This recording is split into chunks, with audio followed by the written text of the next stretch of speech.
Hello and welcome to another episode of Pitbulls, Parolees, and a Producer. My name is Billy Cooper. I am the executive producer and showrunner for Pitbulls and Parolees. I am joined by Ms. Tia Torres, the owner-operator of Villalobos Rescue Center and lead cast member. I think I got it for Pitbulls, and Parolees. We are also joined today by Andrew Greenberger, former executive producer and showrunner for Pitbulls and Parolees for 2 seasons. Andrew, what's up?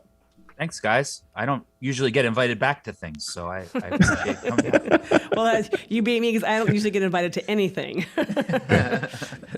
All right. So today's episode, again, is sponsored by Chewy.com. I'm still hoping. You gotta, I got a dream. Chewy, if you're listening. Chewy, if you're listening, we need a sponsor. We'd like a sponsor. Yes. We buy a lot of stuff from you. Villalobos is a very good customer. You could kick a little money our way to help us out here. Just like throw us a tennis ball or something, man. Something, Frisbee, yeah, you know? Yeah.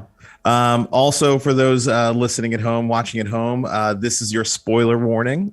We are going to be talking about the 4th episode of season 1. If you have not seen the episode, we are going to talk at length about it. We are going to spoil it for you. If you are interested in rewatching it, it is episode 4, season 1. You can find that on Discovery Plus. We do have to give them a little plug, not much, but you know, we just nice. Oh, yeah, you just came back. Oh, did I freeze? No, we're okay. Oh, okay, we're good. Okay, cool. It's probably because I'm hungry. I'm really hungry. Oh, okay. Well, yeah. So that is your spoiler warning. Everyone has been warned. We are going to talk about the show at length. So there you go. I'm pretty sure after all these years they've watched it, though. You got to hope. I mean, you got to hope somebody who's on this platform, who's listening to this podcast, has 1, watched the show, or 2, seen it so many times they know it by heart. There you go. Something. There you go. Okay, so as always, I'll start with the episode description as written by our friend Andrew here. Again, typos be excused, but there are several. As part of their community service requirement for graduation, a group of students from Firebaugh High School are volunteering at Villalobos. Additionally, later in the week, Tia will be presenting her Don't Judge a Book by Its Cover seminar at the high school. She tasks Robert, who aspires to be an at-risk youth counselor, to prepare a special presentation.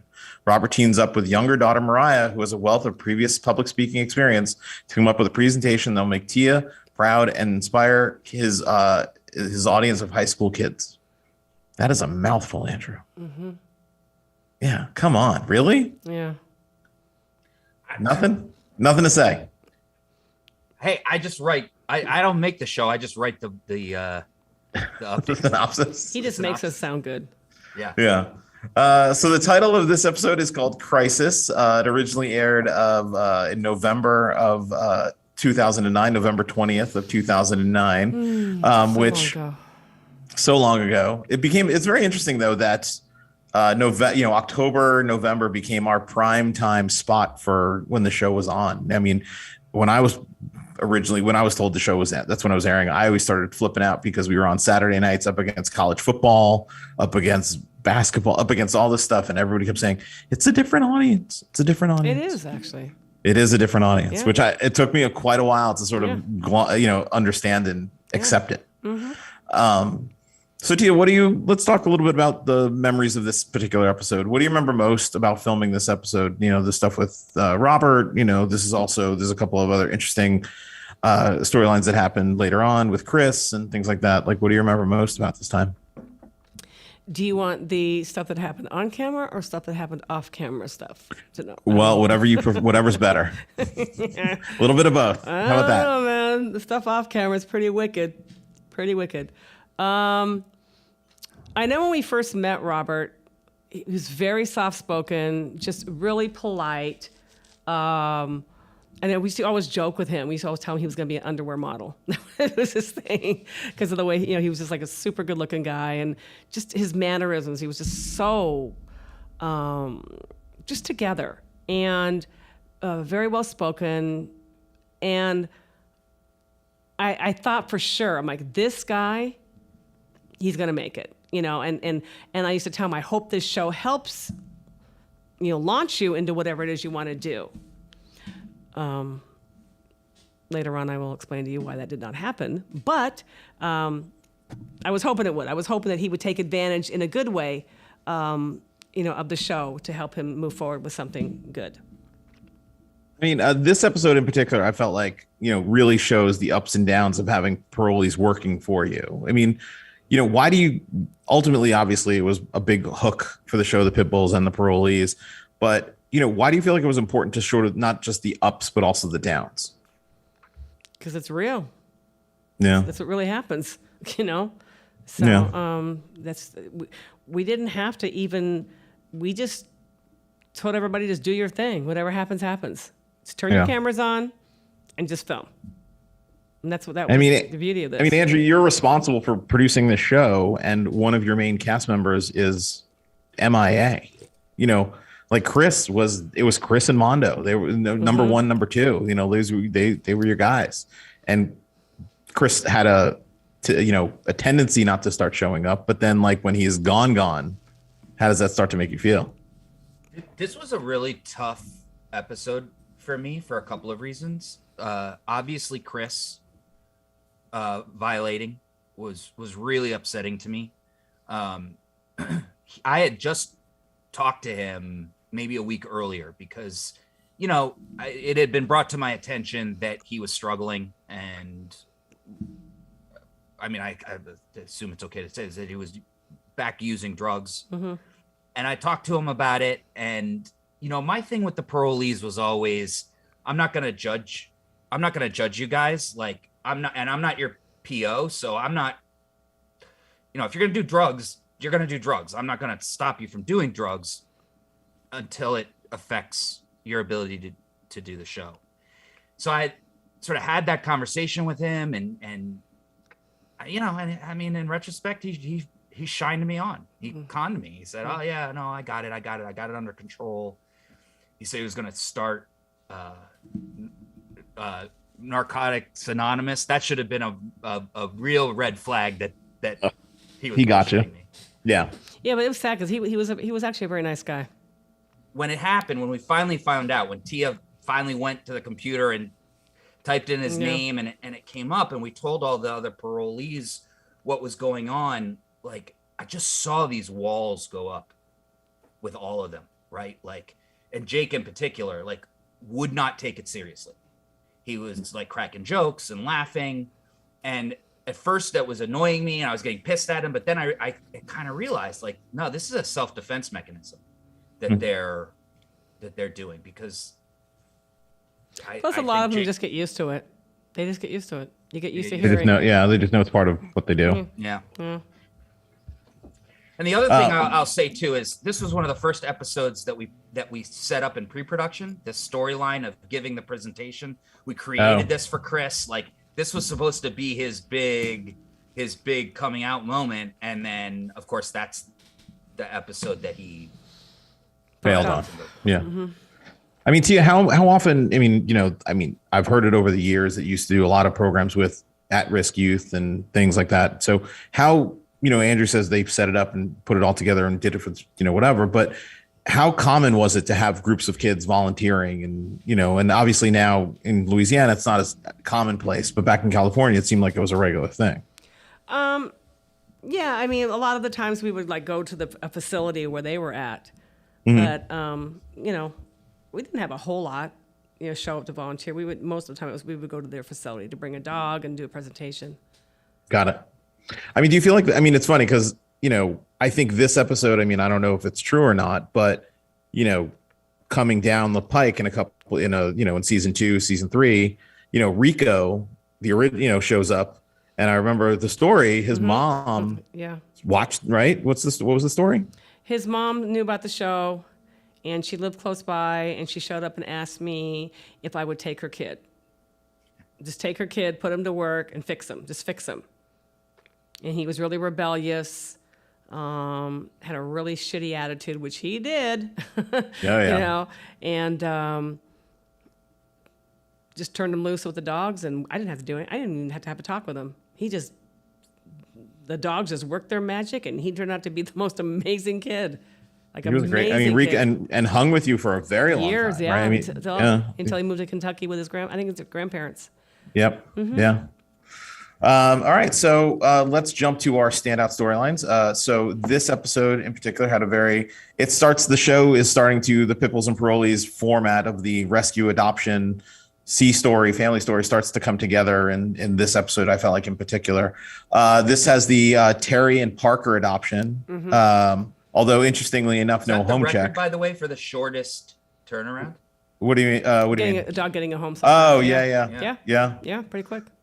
Although no home check, no on-camera home check, which I think you had mentioned later on that he'd owned pit bulls for years and years and years, and you saw his backyard via photos and things, whatever. So, then obviously, as we talked about it, Chris goes missing, but Chris going missing also leads to a little bit of a confrontation with Tanya that you then, you sort of make her put her money where her mouth is, so to speak, with training, and you make her train.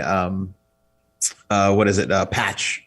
Remember, she has to train Patch in order to get herself out of working in the kennels. And then Parolee Robert speaks at the school, like we talked about. And then this episode also features the Tank rescue. Tank, soon to be later called Tater, a dog we all know for many, many years to come.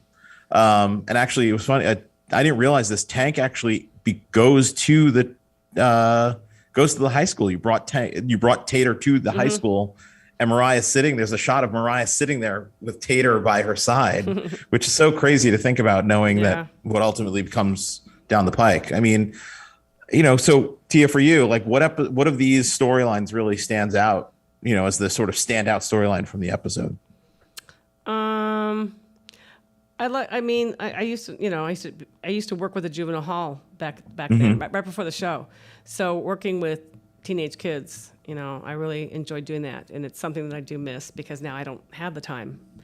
That's the curse of having this TV show, because it made everything way bigger and busier. So I don't get to enjoy that anymore. Yeah. Andrew, what about you? What really stands out for me is the high school. It was in Linwood, which was a tough area.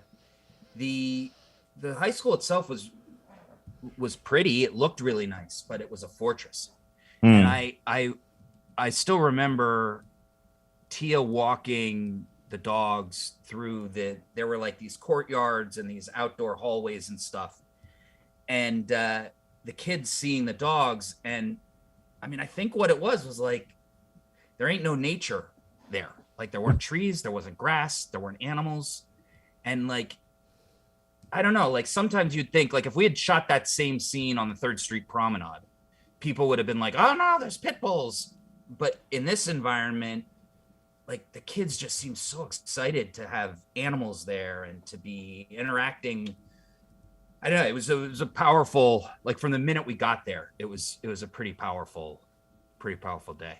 I mean, and this was also like, I mean, in the early goings of the show, I mean, the preconceived notions of pit bulls were fighting dogs, and they were the tough dogs, and they were, the rappers dogs and all this kind of stuff. So, I'm sure for those kids, and I think at one point in the episode, there's you guys did a bunch of interviews with the kids, and they're like, what do you think of the pit bulls? And they're like, I like how they look, and they're like, they have a tough jaw, and their jaws locked. And like, all the kids were sort of like basically playing into all the stereotypes that they knew, 100%. Which is kind of so crazy to think about.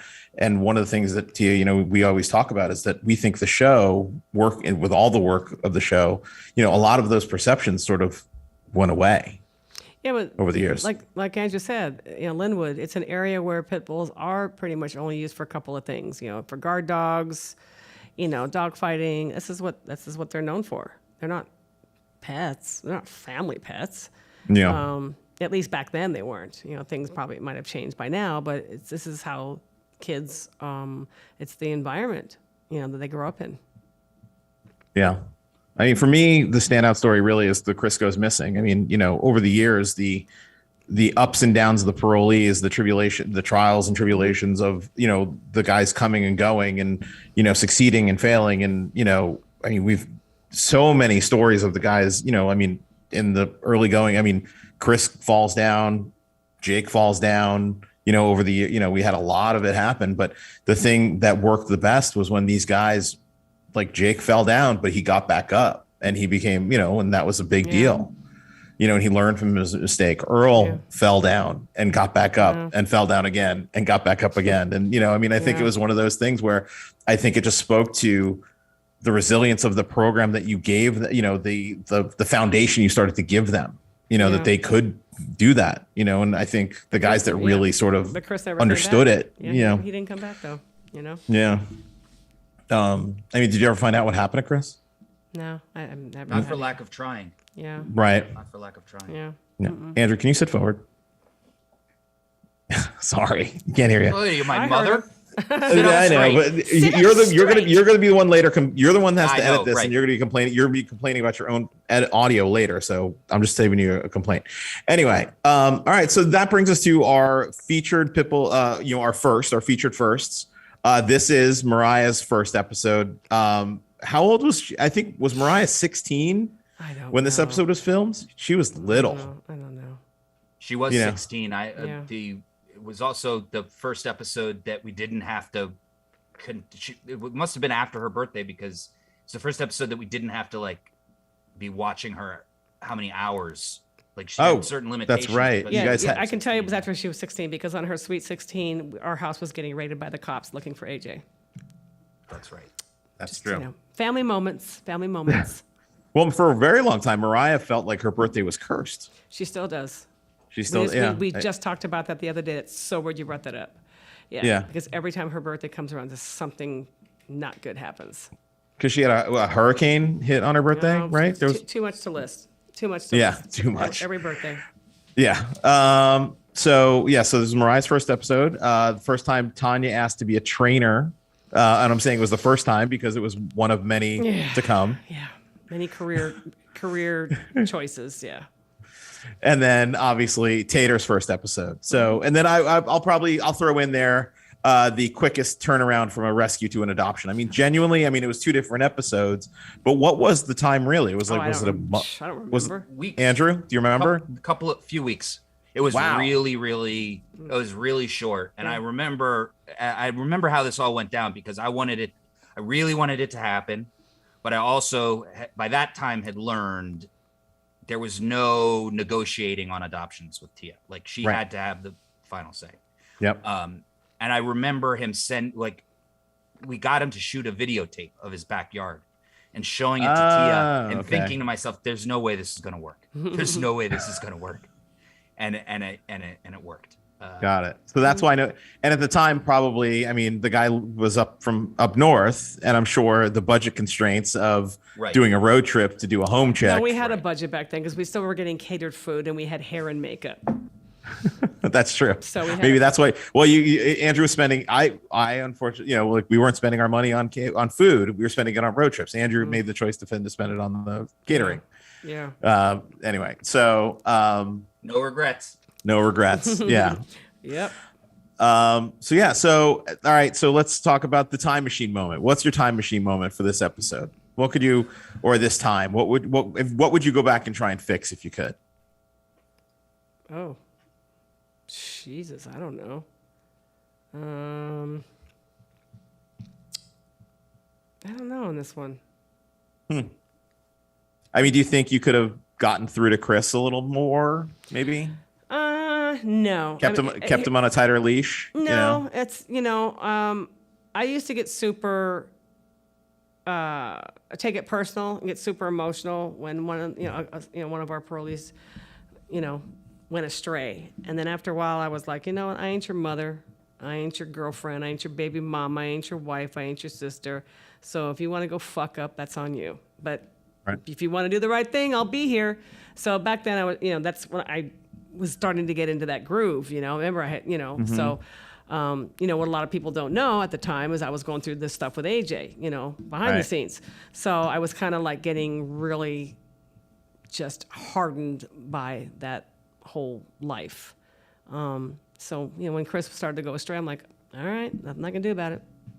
Yeah, the phrase that you started to use over the years that kept coming back was the I'm going to give you the rope. Yep. Right. Give you the rope. You can figure out what you want to do with it. You can throw it to me and I'll pull you in, or you can just, throw it over the cliff and go with it. I don't know what to tell you, but I can't save you every time. You got to meet me halfway. So, All right, so now I'm going to push you. You said there was a good off-camera story that I don't know. So now you're going to tell. Now you're going to tell. It's a good one. It's embarrassing, but it's good. So we had high hopes for Robert because he was like the whole package. He really was, you know. And it's nothing bad, but at one point he was only with us for a very short time. He did a good job at this presentation. Right, but he was only with us for a very, very short time before he started saying that he felt he needed to get more money. Yeah. He was owed more money. And I'm like, you've only been here but a minute. And I want to say like maybe for like a month. It wasn't that long. Just got done doing like 7 years. I think it was 7 years in prison. And he says, yeah, well, I'm an actor. I said, no, you're not an actor. You know, I said, but if, this TV show can help you get somewhere. Like, and I said, what does you want to do? Do you want to become a model? Let me know. We'll talk to some agencies. And I was willing to help get there. Right. So I want to say Mikey D got the call. I got the call. Or was it you? From his attorney or his manager, okay? Oh, no. Sorry. I got a different call. Okay. I won't interrupt again. Okay. You go. So, well, then, Andrew, you're going to tell that story in a second. So I think it was Mikey D that got it was Mikey D. And it was this man saying that, I represent Robert and, we want to discuss his contract.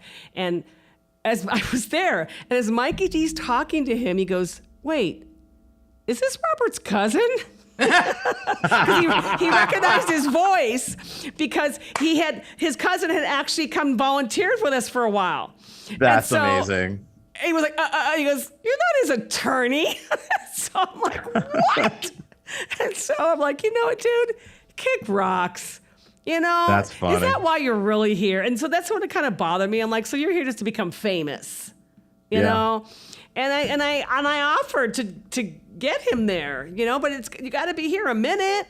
So that was just a funny story. And then he ended up quitting. He did quit, and he did quit. When did Andrew? Do you remember? He made it through the whole season of filming, right? He quit between seasons because he was gone by the time season 2 rolled. I don't know. He didn't. No, he didn't quit. He didn't quit. He didn't quit. He got fired. Oh, because is this the the phone call that I got? Oh, okay, so here you go. So that's what I know. Okay, go ahead. The phone call I got was from Discovery Channel Human Resources. That's right. I remember that. Tell the story, Andrew. So after it's a good one. So I guess after the little run-in with the cousin, the lawyer, he decided to start calling Discovery Channel in Silver Spring. Wow. Like just going to the home office, the mothership. Calling. And here's the thing.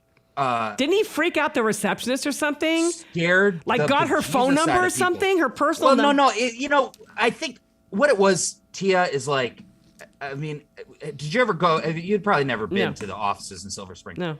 You couldn't. It couldn't be more different from a Villalobos type environment. Right? I think she got scared because it was a parolee calling. It's the literal ivory tower. Okay. Yes. And so, they were whoever he was talking to. I don't think he was trying to intimidate them. I really don't. But they were scared because he was on parole. Yeah, and I had to kind of check myself too because when I first got this call, I was like, "Oh, give me a break." Yeah, he was trying to get more money. He's trying to get more money, but I think you're overreacting a little bit. It's just a phone call. He lives on the other side of the country. What do you think he's going to do?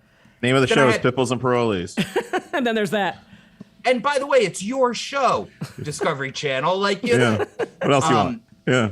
So, but then I kind of checked myself and was like, all right, look, if I didn't know, I probably would be intimidated by this too. So I called Robert and I said, listen, dude, you got to, whatever this is, you got to stop. Because you're going to get in trouble. They're going to violate you. They're going to call your PO and you're going to get violated. And I had a rule too, that if a parolee got violated because of something that the show did, that I was going to quit. That was my sort of line in the sand. That if we ever hurt an animal or a parolee got violated for the show, that was a line I didn't want to cross. And so I started to be like, if he gets violated in, in this scenario, do I have to quit? Right. And that's exactly what he did. He kept calling. And so that's when we fired him. That's right. Yeah, I remember that now. Yeah, he kept like demanding and I don't more know money. if they actually, I mean, I felt very strongly that the network should not call his PO. Like, I just didn't think. Yeah, I don't think they didn't do that. They didn't do that. I don't think no, they did. did. No, they didn't do ended up that. not doing it. No, he was just demanding money because he was an actor. We're like, you're not an actor. But and again, we kept saying, but if you want to go that route, we'll help you. But you got, you know, just hang in there. You've only done like one episode. You know? Yeah. I mean, that's the thing that the audience needs to understand, and the people listening at home. The parolees, they don't work for the show. Correct. They work for you, and then that's it. You know, it's not like the thing is this, and here, years later now, okay? Yeah. Years later, I tell Earl, I tell Tony Converse, regularly, hey, you guys, do you want to like do something else with your life? You know, let's use the TV show to give you a platform to do something. What else do you want to do? And they're like, nah, mama, we're good. So, you know, it's like, come on, Robert. Like you could have had something. We would have helped you. Yeah. You know, but then you have, you know, Earl and TC have been with us for 1,000,000 years, and you know they've never done anything like that. And we could have given them every opportunity to do that. So we could have helped them, you know. And it's like I said, he was the whole package. Like Robert, you could have been an underwear model.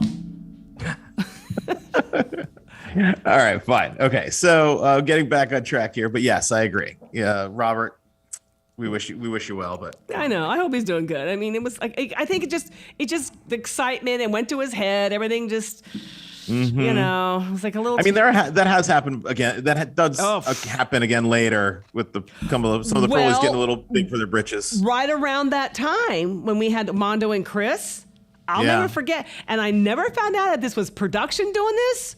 But I think they put out like a Craigslist ad or something. They were looking for parolees for the show. And so this guy shows up in like a zoot suit kind of looking thing. Oh, I remember this. Like a really flashy zoot suit and like these, you know, like alligator shoes or whatever. And I'm like, who is this guy? I remember that, yeah. So he's over here saying he did time for armed robbery and he was trying out for the show and to get a job with me. And Mondo and Chris started jamming him up. Turned out he was an actor. He'd never been to prison. Jeez. Yeah, so I mean, you know, it happens. Yeah. All right, so let's talk about our most. What part of the snakeskin boots did he think was? Well, Andrew, he got the boots the same place that you got your boots that you for the snowstorm. Yeah, your snowshoes. Yeah. So let's talk about our MVP and P. So our nominees for the most valuable pit bull. So Patch, who lovingly gave Tanya such a hard time. Parker, and then Tank/Tater. Andrew, what do you think? I'm going to say Tank and Tater because he gave Mariah some great years. Yeah, I got to go to Tater. And he ended up hating me. The woman who called about Tater. She was the Fox News reporter. Fox News reporter, Yeah, but he was such a nice dog back then, and then he just grew up to be an asshole. He was never a nice dog. And when he first got him, he was. Yeah, and when he hooked up with Mariah. But Tater had issues though. I mean, well, he had no, but not in the beginning. And... But he got so protective over Mariah, you know, so protective over her. So, okay, so Andrew, who's your pick? I'm gonna go with the newscaster who found. No, well, that's you're. She's not a dog. I'm on dogs, Andrew. I'm on dogs. Darn it. Patch, Parker, Tater. Yeah, I'll go with Patch. Okay. Yeah, because gave Tanya a hard time. Yeah, always. Anybody that gave Tanya a hard time, we were in favor of. I mean, I will say that this was one of the first episodes that really featured your training. Were you doing? Yep. I mean, obviously, it got less and less as the years went on. Yeah. But you showing Tanya how to sort of go around and go in both directions, and it just goes to show. It's such a shame that over the years we tried to show you training, but it just kept falling by the wayside. No, just became a thing, a fleeting moment in my life. Yeah. Most valuable person, most valuable nominee person. We know who Andrew's pick is. Okay, so Andrew's gone off script and picked the Fox reporter. Fine. The choices for you, Tia, are Tanya, Mariah, or Robert. I'm gonna say Robert. Good for Robert, man. Yeah. What? I give him some props for being just going for it. You did a good job. I'm gonna give this one to. I'm gonna give it to. I was gonna go Mariah, but I'm gonna go. Mariah's got a whole bunch more coming, so let's give it to Robert. This is probably his one and only shot at winning something. Yeah, so, all right, so that brings us to the end of our breakdown of episode 4, season 1. The episode lovingly called Crisis. This one we one word titles. Crisis. How many episodes did we have in this season? Our first season. 6. There were 6 episodes, so we're almost there. Mm-hmm. So keep listening. More episodes of Pitbull's Parolees and a Producer are coming your way on Tia's Patreon platform and The Rabid Reality. This episode, again, was produced by Candace Cabet and Dana Langford. Tia, thanks for joining us. Do I have a choice?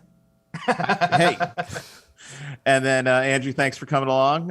Hope you enjoyed the ride. Maybe we'll see you again soon. I don't know. We might ask you back. We maybe not. No, he's good. He has a little spice. Oh, look at that, Andrew! You earned a. You're getting invited back. You're getting invited back. All right. Yeah. Cool. So those of you who have paid for the video version of the podcast can see that I'm blushing. All right. I gotta go feed my dog before she starts barking. So thanks everybody. We'll talk to you soon. Thank you. Thanks, Tia. Thanks, Andrew. Bye. All right, Brian, let's get out of here.